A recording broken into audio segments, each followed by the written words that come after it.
C'était le 22 février dernier.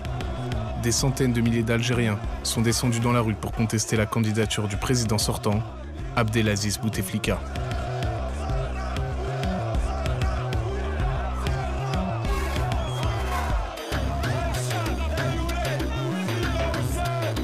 Depuis, en Algérie, chaque vendredi, la population manifeste contre le pouvoir en place.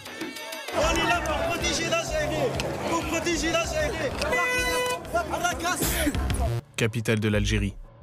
Avec sa banlieue, la ville compte près de 8 millions d'habitants.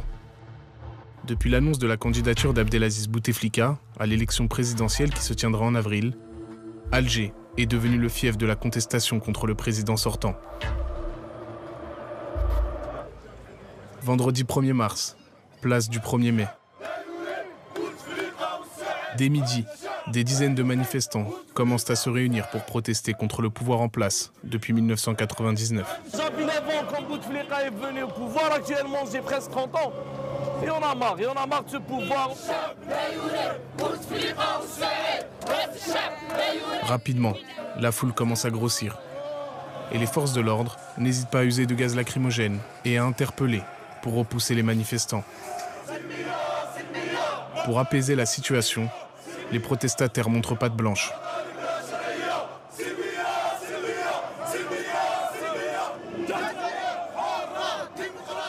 Au fur et à mesure que le temps passe, le nombre de manifestants augmente considérablement.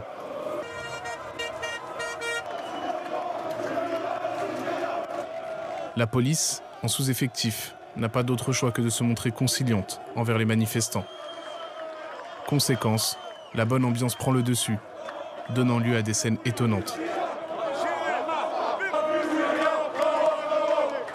Tout au long de la manifestation, la foule entonnera en chœur des chants contestataires.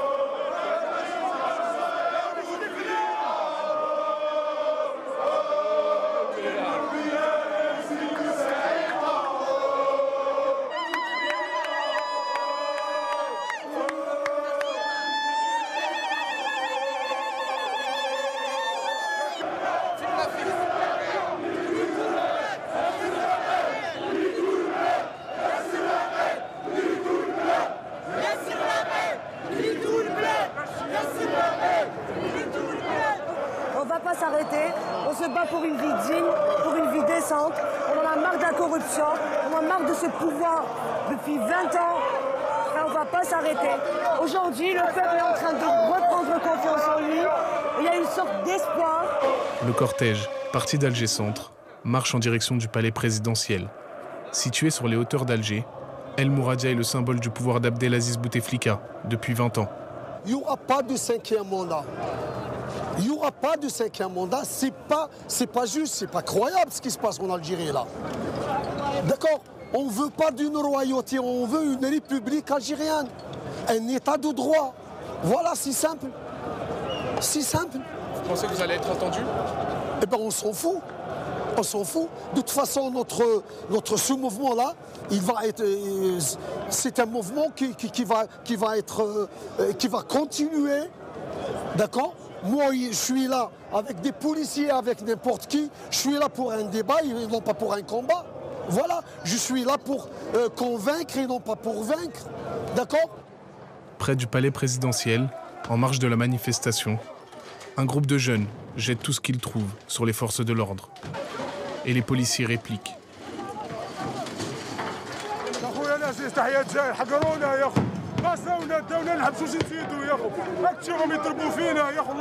Bilan des affrontements, une dizaine de manifestants et policiers blessés.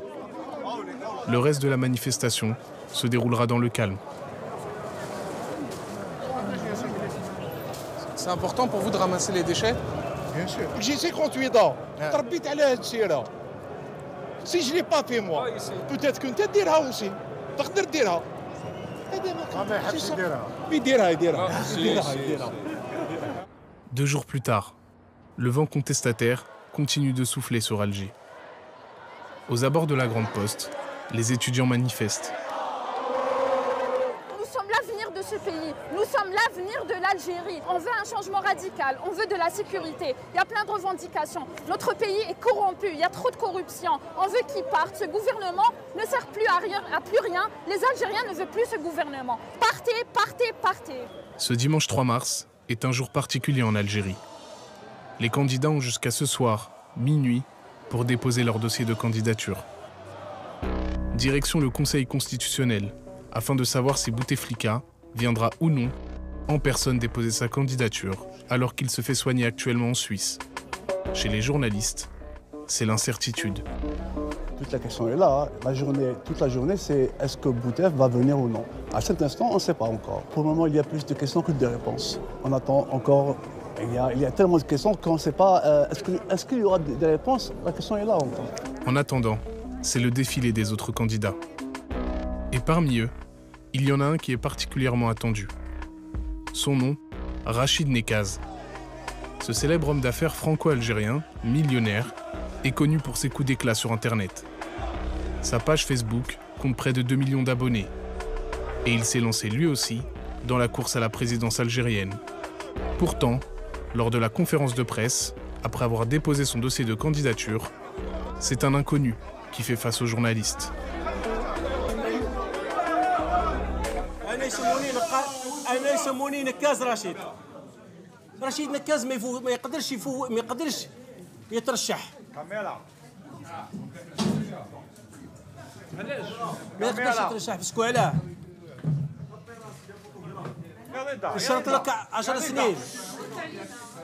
يقول لك باللي 10 سنين بيقدر يترشح. Pour les journalistes, c'est l'incompréhension.